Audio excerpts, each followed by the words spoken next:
Hello all of you, good morning. आज हम Kirchhoff law के एक और कॉम्प्लिकेटेड सर्किट का न्यूमेरिकल लेने जा रहा हूँ। इस कॉम्प्लिकेटेड सर्किट को आप स्क्रीन पे देख रहे हो कि ये ब्रिज है। अब इसको शुरू करने से पहले हम आप सब लोगों से रिक्वेस्ट करना चाहते हैं कि आप इस वीडियो को पूरा देखिए, उसको समझिए, साथ में लाइक कीजिए, शेयर कीजिए और उसे सब्सक्राइब कीजिए। धन्यवाद। तो चलिए अब हम स्टार्ट करते हैं। क्वेश्चन क्या है हमारा? Using Kirchhoff law find branch current end voltage across each voltage drop across each resistor. अब ये मैंने एक ब्रिज दिखाया है आपको। इसके अंदर में देखिए यहाँ पे हमने क्या किया, उसको VS दिया है। कितना है? 9 वोल्ट। ये बैटरी का प्लस है और ये माइनस है। अब यहाँ देखो करंट का डायरेक्शन हमने दिखाया, तो ये कन्वेंशनल करंट का डायरेक्शन दिखा दिया। देखो अभी तक हम इलेक्ट्रिक करंट देख रहे थे, अब ये कन्वेंशनल करंट हो गया। ये प्लस से निकला, यहाँ से आया, यहाँ से आके यहाँ आए, यहाँ से यहाँ आ गए, यहाँ से ये ब्रांच से दोनों तरफ गया, इधर भी गया इधर भी गया। अब बैटरी के प्लस से निकले हम, ये पॉइंट हो गया हमारा प्लस, ये पॉइंट हो गया माइनस, पहुँच गए B पे। B का जो ये 2 पॉइंट है, ये हमारा इंटरिंग पॉइंट हो गया। जैसे यहाँ इंटरिंग था तो ये प्लस था, वैसे यहाँ पे इंटरिंग हो गया या अप्रोचिंग पॉइंट हो गया, ये हो गया प्लस। ये इसका ये अप्रोचिंग पॉइंट हो गया, ये प्लस। फिर ये प्लस से आया, यहाँ पे आ गए हम, यहाँ पे निगेटिव आया। फिर ये यहाँ से ऐसे निकला, जा कर के हम इस रजिस्टर को मिले तो यहाँ पे आ गया प्लस, और ये निगेटिव आ कर के चले गए बैक टू द बैटरी। और इस तरह से एक लूप हमारा इस प्रकार से कंप्लीट होगा। देखो यहाँ से निकले ऐसे आकर के F पॉइंट से, F से गए हम A से गए B से आए C से आ गए E से आ गए हम यहाँ पे आ गए फिर से बैटरी के निगेटिव पॉइंट पे। तो इस प्रकार से ये लूप हमारा जो है वो पूरा कंप्लीट हुआ वन डायरेक्शन में। लेकिन यहाँ जो करंट का डायरेक्शन वो इलेक्ट्रिक करंट का डायरेक्शन नहीं है, ये कन्वेंशनल करंट का डायरेक्शन है। दूसरा लूप देखते, F से निकले हम, यहाँ से बैटरी के पॉजिटिव से होते हुए F से, ये अप्रोचिंग पॉइंट है तो ये प्लस आ गया, तो F से आ गए अब हम D से चले जाएंगे C, और C से फिर आ जाएंगे E, और E से आ जाएंगे back to the negative terminal of battery. ये हमारा एक लूप, ये सेकेंड लूप बन गया। एक लूप और बना सकते हम। देखो यहाँ से आ गए हम, ये आ गया A से चले गए B से आ गए D, और D से चले जाएंगे बैक टू द A, और उसी से चले जाएंगे हम F। इस तरह से हम यहाँ पे एक लूप हमारा आ जाएगा। ये F को भी छोड़ दीजिए, डायरेक्ट चले जाएंगे A B D और बैक टू A। ऐसे हमने 3 लूप बना लिए। तो इस तरह से मिनिमम हमको 3 लूप बनाना है, और ये लूप बना करके हम कहेंगे। तो डायग्राम आपको समझ में आया होगा। यहाँ पे हमने कन्वेंशनल करंट डायरेक्शन दिया है। देखो प्लस से स्टार्ट किया और हम माइनस को पहुँच रहे, तो इसका मतलब हो गया ये कन्वेंशनल करंट डायरेक्शन। अगर इलेक्ट्रिक करंट डायरेक्शन रहता तो हम माइनस से निकलते और ऐसे घूम करके फिर जाते हम प्लस पे, तो वो होता है इलेक्ट्रिक करंट डायरेक्शन। 3 लूप को फिर से एक बार देख लो, F A B C E back to negative terminal of battery, that is the equation number loop number 1। Loop number 2, F से निकले A से D से C से E to back to F। समझ लो यहाँ पे ये हो गया हमारा सेकेंड जो है लूप। थर्ड लूप हमने लिया A B D back to A, ये हो गया हमारा थर्ड लूप। इस तरह से हम 3 लूप यहाँ पे तैयार करेंगे। तो अब देखते हैं हम आगे लूप का इक्वेशन कैसे तैयार होगा। देखो अब जो हमने लूप तैयार किया है, वो लूप तैयार किया हमने कहाँ से? For loop A B C E F A, ये लूप हमने तैयार किया। अब इस लूप के अंदर में कन्वेंशनल करंट डायरेक्शन रहने के कारण यहाँ माइनस नहीं आएगा। अभी तक हम आपको इलेक्ट्रिक करंट डायरेक्शन से 2 प्रॉब्लम बताए थे, अब ये हम कन्वेंशनल करंट डायरेक्शन से बता रहे हैं। तो I1 R1 plus I4 R4 plus I6 R6 minus VS equal to 0। अब ये कैसे आया? देखो R1 का वैल्यू था 2, तो हमने लिया 2I1 प्लस I4 का मतलब है I1 माइनस I3, यानी 3 हमने कॉमन लिया तो यहाँ पे I1 माइनस I3 आया, प्लस R6 का वैल्यू 1 ओम है तो 1 लिया, और I6 का मतलब हो गया 1 प्लस I2, और माइनस लेंगे 9 इक्वल टू 0। इसको सॉल्व करने से पहले ये हम फिर से ब्रिज डायग्राम से आपको बताते हैं। देखो अब हमने लूप कहाँ से शुरुआत किया, ए से बी तक चला गया। ये हो गया हमारा I1 और ये हो गया R1, तो ये 2 ओम है तो हमारा जाएगा 2I1। फिर हम बी पे गए और बी पॉइंट से चले गए हम सी पॉइंट के तरफ। जब हम बी से सी के तरफ जाएंगे तो I4 मिलेगा मुझको। I4 का मतलब हो गया I1 माइनस I3। I3 कौन सा है, ये है, ये I3 है हमारा, और ये हमारा R4 है, और यहाँ पे आ रहा है करंट I1 इस जंक्शन पे आया, तो I1 इधर आया तो इधर I4 के तरफ भी गया और I3 के तरफ भी गया, इसलिए हमने लिखा उसको I4 is equal to I1 minus I3। फिर ये I1 करंट इस तरह से आ करके यहाँ तक आया, तो जब I6 में आएगा तो देखो ये I1 प्लस I2 आ जाएगा। I2 ये करंट है, ये करंट यहाँ से आकर के ऐसे आकर के इधर आ रहा है, इसलिए यहाँ पे हो जाएगा I1 प्लस I2। तो हमारा पहला जो लूप है वो क्या है, A B C E F and back to A, यानी A से स्टार्ट किया और बैक टू A तक गए, तो इस तरह से आ गया। तो हमारा इक्वेशन क्या बनेगा यहाँ पे, जैसे हमने लिया 2 ओम तो ये हो जाएगा 2I1। फिर हमारा यहाँ पे आएगा तो हम लेंगे यहाँ पे प्लस साइन रहेगा हमारा प्लस, क्योंकि हम कन्वेंशनल करंट डायरेक्शन से जा रहे हैं, ये प्लस है। फिर लेंगे 3 और ब्रैकेट में हम डाल देंगे I1 माइनस I3, और फिर वहाँ से जब आएंगे तो हम I6 पे जाएंगे तो I6 का क्या रहेगा I1 प्लस I2, तो R6 का वैल्यू 1 ओम है तो 1, और ब्रैकेट में जाएंगे I1 प्लस R3, और हम पहुँचे कहाँ पे, बैक टू द सोर्स जो कि निगेटिव है, तो रहेगा -9। तो इसको पहले सॉल्व कर लेते फिर दूसरे लूप को देखेंगे। देखो ये अब क्या हो गया, फॉर लूप ABCEF है हमने आपको दिखाया वहाँ पे, तो I1 R1 plus I4 R4 plus I6 R6 minus VS equal to 0। क्योंकि कन्वेंशनल करंट डायरेक्शन है तो उसके अंदर में ये सब ड्रॉप प्लस रहेगा और सप्लाई वोल्टेज माइनस रहेगा। फिर हमने लिया यहाँ पे 2I1 plus 3 in bracket I1 minus I3 plus 1 I1 plus I2 minus 9, क्योंकि हमारा R4 रहेगा I1 माइनस I3 और I6 रहेगा हमारा I1 प्लस I2, और सप्लाई वोल्टेज हमारा -9। फिर देखो 2I1 plus 3I1 minus 3I3 plus यहाँ पे आ गया 1I1 plus 1I2 minus 9 is equal to 0। अब हमने क्या किया, 2I1 है फिर 3I1 है तो हो गया हमारा कितना 5I1, फिर यहाँ पे 1I1 है तो ये हो गया 6I1, प्लस हमारा हो गया 1I2 आ गया 1I2 और 3I3 is equal to 9, that is the equation number 1। अब हम दूसरे लूप के तरफ देखते हैं। ये फर्स्ट लूप हमने बनाया, दूसरा लूप हमारा क्या बनेगा, देखो फॉर लूप सेकेंड, देखो फॉर लूप ADCEF है, ए से निकले डी पे गए सी पे गए EF आ गया, तो फिर से कन्वेंशनल करंट डायरेक्शन है तो जितने भी ड्रॉप है वो रहेगा हमारा प्लस और सप्लाई वोल्टेज रहेगा मेरा माइनस। तो I2 R2 plus I5 R5 plus I6 R6 minus VS is equal to 0।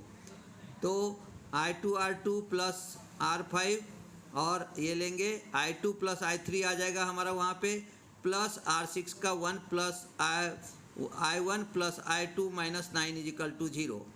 अब हमारा R2 5 का था इसलिए हो गया हमारा 5I2 प्लस, अब हमारा R5 जो है वो 4 का है तो हमने ले लिया 4I2 plus I3 plus R6 हमारा 1 का है तो हमने ले लिया I1 plus I2 equal to 9। जब इसको सॉल्व करेंगे तो कितना आ गया, 5I2 plus 4I2 plus 4I3 plus I1 plus I2। अब प्लस करेंगे इसको तो देखो I1 हमारा एक ही है तो I1 ले लिया प्लस, अब I2 देखो ये 5 है ये 4 है तो कितने हो गए 9, और ये I2 है तो कितने हो गए 10I2 प्लस हो गया हमारा 4I3 is equal to 9, that is the equation number 2। ये हमारा इक्वेशन नंबर 2 बन गया। अब ये इक्वेशन नंबर 2 को मैं ब्रिज पर से आपको समझाता हूँ कि कैसे। देखो हमने लूप कैसे लिया, A D C E F back to A, यानी ऐसा लूप गया हमने। तो यहाँ पे आ गया हमारा I2।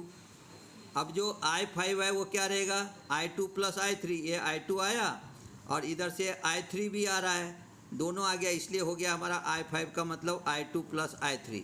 फिर I6 पे जाएंगे, जो आपको मालूम ही है कि वो क्या रहेगा, I1 प्लस I2 का रहेगा, और इस तरह से चला गया बैक टू द बैटरी का निगेटिव को, इसलिए -9 वोल्ट आ जाएगा। अब जैसे हमने I2 देखा तो ये 5 ओम है, तो हमने लिखा 5I2। ये हमारे पास जो है वो है 4 ओम का, तो हमने ब्रैकेट में डाल दिया 4 और मल्टीप्लाई ब्रैकेट में डाल दिया I2 प्लस I3। ये आया तो यहाँ पे ये 1 ओम है, तो हमने लिया 1, और I6 का मतलब ये होता है I1 प्लस I2, और इस तरह से करके हमने वो इक्वेशन तैयार किया। तो ये हो गया हमारा इक्वेशन नंबर 2। अब थर्ड इक्वेशन हम तैयार करेंगे ABD बैक टू A में, देखते कैसा बनाया हमने। तो अब हमने थर्ड लूप बनाया, फॉर लूप ABDA, यानी I1 R1 plus I3 R3 minus I2 R2 equal to 0। अब हमारा I1 का वैल्यू कितना था, R1 का वैल्यू है 2, तो 2I1 हो गया प्लस I3 R3, I3 हमारा 6 का है, तो हमारा गया 6I3 माइनस I2 R2, यहाँ पे रहेगा minus I2 R2 is equal to 0। अब यहाँ पे मैं 5 नहीं लिया हूँ, बाद में लेता हूँ। तो 2I1 प्लस 6I3, और यहाँ पे आ गया हमारा, ये ले लिया हमने I2 R2 है, तो हमारे पास कितना है 5I2 हो गया, वो 5 है, तो हमारा हो गया यहाँ पे 5I2 इजिकल टू 0। ठीक है, अब ये हम यहाँ पे ले लिया 0। तो इस तरह से अब देखो हमारा क्या आ जाएगा, 2I1 माइनस यहाँ पे रहेगा 5I2, ये साइन माइनस है, हाँ ध्यान देना, यहाँ पे प्लस नहीं है, ये माइनस है, तो minus 5I2 plus 6I3 equal to 0। तो ये इक्वेशन हमारा बन गया। अब इसको, ये इक्वेशन को हम ब्रिज पर से भी देख लेते हैं। देखो एक बार, हमारा जो लूप है वो लूप क्या था, ABDA। अब ये जो लूप था, इस लूप के अंदर में हमने क्या किया, यहाँ पे ABD और A, ये लूप लिया हमने। ठीक है, तो अब इस लूप को हमने वहाँ पे सॉल्व किया। अब तीनों लूप को मिला करके हम देखते वहाँ पे कि किस प्रकार से वैल्यू बनता है। तो ये हमारा R3 था, ये I3 था, तो ये 6 ओम था, तो हमने इसके साथ किया। यहाँ पे हमारा जो है I1 है, ये 2 था, तो ये 2 के साथ में लिया, और ये हमारा I2 जो था, I2 हमारा वहाँ पे कितना था 5 ओम, तो उसको हमने लिया। तो देखते हैं अभी फिर से एक बार। अब आपको इक्वेशन में देखो क्या बोला था मैंने, ABD बैक टू A। अब A का तो ले लिया हमने 2I1, B से D तक जब आएंगे तो हमारा हो गया 6I3, लेकिन जब हम I2 को जाएंगे तो उसको माइनस साइन देंगे। क्यों, कि हमारा जो अप्रोचिंग पॉइंट है ये यहाँ पे माइनस है, इसलिए आया हमारा माइनस I2 R2, यानी माइनस 5I2। ये आपको ध्यान में आना चाहिए, इसलिए ब्रिज पे बता दिया कि यहाँ से अप्रोचिंग माइनस है, इसलिए आ गया हमारा माइनस I2 R2। इसी का मतलब हो गया कि माइनस 5I2 आ गया। अब इक्वेशन को सॉल्व करके देख, तो थर्ड लूप का इक्वेशन आपको ध्यान में आ गया होगा। For loop ABDA, I1 R1 plus I3 R3 minus I2 R2, क्योंकि R2 का ये अप्रोचिंग पॉइंट माइनस था, इक्वल टू 0। फिर 2I1 प्लस 6I3 प्लस यहाँ पे आ जाएगा हमारा I2 इंटू 5, तो डायरेक्ट रहने दो, minus I2 R2 is equal to 0। तो 2I1 plus 6I3 minus 5I2 is equal to 0। फिर उसको सीक्वेंस में ले लिया, 2I1 minus 5I2 plus 6I3 is equal to 0। That is the equation number 3। 3 equation हमें बना लिया। अब क्या करेंगे, हमें इक्वेशन को हमें सॉल्व करना है, क्योंकि हमें 3 से 2 पे लाना है। कैसे लाएंगे, multiply equation number 1 by 4 and 2 by 3। तो हमने 1 इक्वेशन लिख करके मल्टीप्लाइड बाय 4 बताया, 6I1 plus 1I2 minus 3I3 equal to 9, यानी उसको मल्टीप्लाइड करेंगे 1 into by 4। I1 plus 10I2 plus 4I3 equal to 9, equation number 2 है, उसको मल्टीप्लाइड कर देंगे हम 3 से।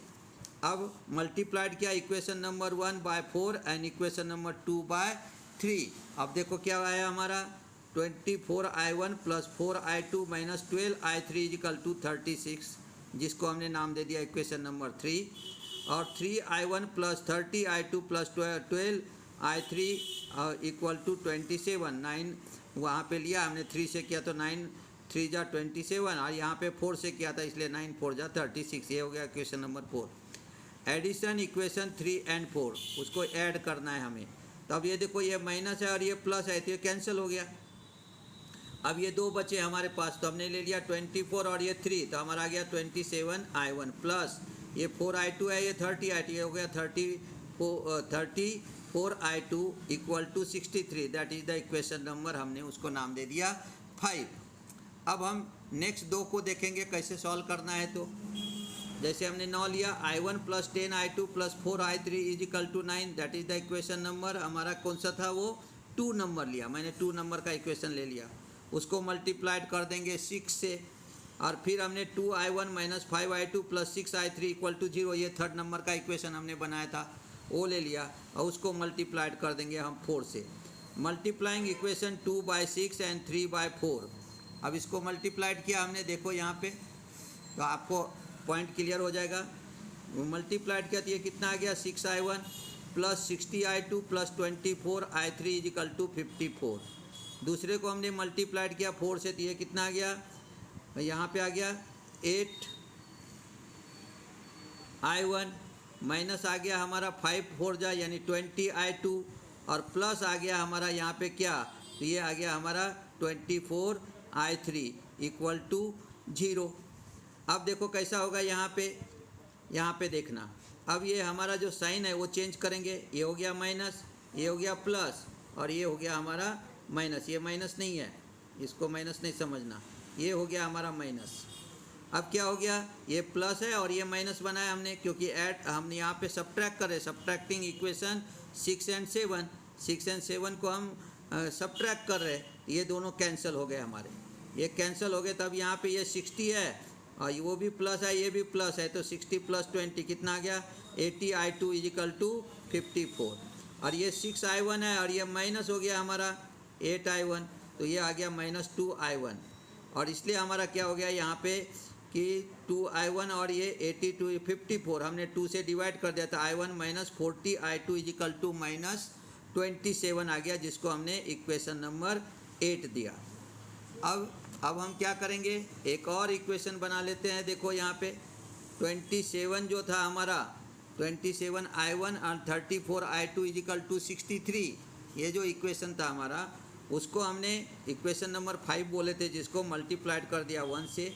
और ये जो हमारा निकला I1 और 40I2 इक्वल टू माइनस 27 है ना, ये आ गया हमारा यहाँ पे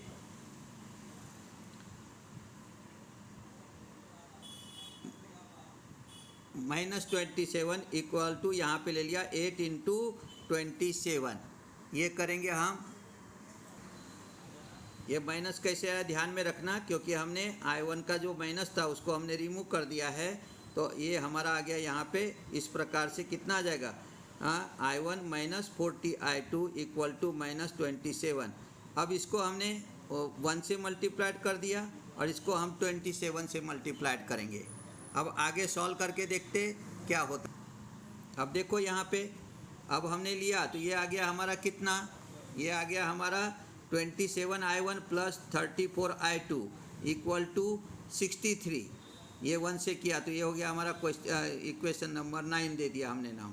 और 8 को मल्टीप्लाइड करेंगे 27 से, तो ये आ गया 27I1, यहाँ पे माइनस कर दिया हमने। अब आप उसको मल्टीप्लाइड करो, कितना आ गया 1040 था ना हमारा, 27 से मल्टीप्लाइड किया तो हो गया 1080I3 इक्वल टू, यहाँ पे 27 था उसको मल्टीप्लाइड किया हमने, ये आ गया माइनस 729। उधर भी 27, ये भी 27।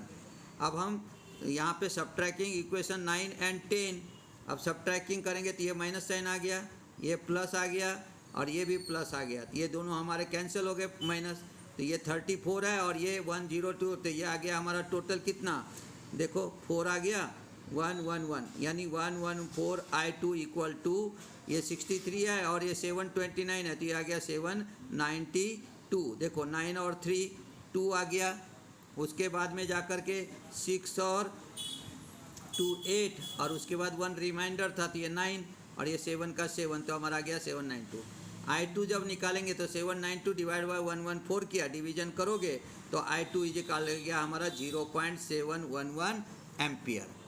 अब हम I2 फाइंड आउट कर लिए हैं, तो I2 का वैल्यू हम किसी इक्वेशन में डाल करके वहाँ पे I1 फाइंड आउट कर लेते हैं। देखो, putting the equation of I2 in equation 8 क्या था हमारा, I1 minus 40, I2 is equal to minus 27, तो I1 is equal to minus 40 multiplied कर दिया 0.711 equal to minus 27, I1 is equal to आ गया हमारा माइनस 27 प्लस इसको मल्टीप्लाइड किया तो आ गया 28.44, क्योंकि ये तो माइनस है तो इधर आएगा तो प्लस हो जाएगा, तो I1 इजिकल टू हो गया हमारा 1.44 एम्पियर। क्योंकि 27 है, ये 28 है, 28 में से 27 को माइनस कर दिया तो ये आ गया 1.44 एम्पियर। फिर हम क्या करेंगे, फिर हमने लिया putting the value of I1 and I2 in the equation number 3, 2I1 minus 5I2 plus 6I3 is equal to 0 है। ये I1 का वैल्यू डाल दिया 1.44 माइनस 5 लिया, ये हमने I2 का वैल्यू डाल दिया 0.711, अब प्लस यहाँ पे 6I3 इजिकल टू 0। जब ये लिया हमारा तो देखो ये 2.88 आ गया, माइनस कर दिया हमने 3.55 plus 6I3 is equal to 0। 6I3 लिया तो यहाँ पे कितना आ गया 3.55 माइनस 2.88, तो ये आ जाएगा I3 इजिकल टू माइनस हुआ तो ये आ गया 0.675 डिवाइडेड बाय 6, तो I3 आ गया हमारा 0.1125 एम्पियर। अब इसके आगे हम सभी करंट फाइंड आउट कर सकते हैं। नाउ I4 करना है तो I1 माइनस I3 कर देंगे, 1.44 माइनस 0.1125, तो ये हमारा आ गया यहाँ पे 1.3275 एम्पियर। I5 निकालना है तो क्या करेंगे, I2 प्लस I3, तो 0.711 प्लस 0.1125, तो ये आ गया हमारा 0.8235 एम्पियर। तो हमारा I5 भी फाइंड हो गया और I4 भी फाइंड आउट कर लिया हमने। अब हमें वोल्टेज ड्रॉप निकालना है।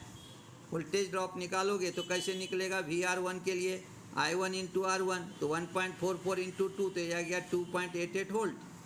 VR2 निकालना है तो I2 प्लस R3, तो 0.711 इंटू 5, तो यह आ जाएगा 3.55 वोल्ट। VR3 निकालेंगे तो I3 इंटू R3, तो 0.1125 इंटू 6, तो यह आ गया 0.6750 आ गया वोल्टेज।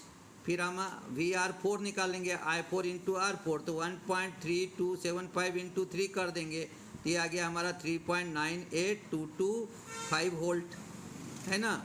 फिर हमारा VR5 निकालना है, ये आ जाएगा हमारा I5 इंटू R5, तो ये 0.8235 इंटू 4 कर देंगे, तो आ जाएगा 3.2540 वोल्ट। फिर VR6 निकालना है तो I6 इंटू R6, तो ये आ गया 2.151 इंटू 1, तो ये आ गया 2.151 वोल्ट।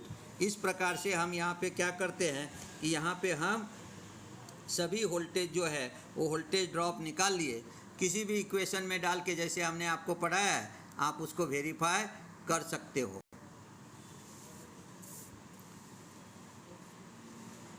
I1 देखो कैसे निकला था, I6 अगर फाइंड आउट करेंगे तो क्या लेंगे, I1 plus I2 equal to, I1 है हमारा 1.44 एम्पियर और ये है हमारा 0.711 एम्पियर, दोनों को प्लस करो तो ये आ जाएगा हमारा 2.151 एम्पियर। तो देखो यहाँ पे दिया है VR6 में I6 इंटू R6 2.151 इंटू 1, यानी हमारा आ गया 2.151 वोल्ट।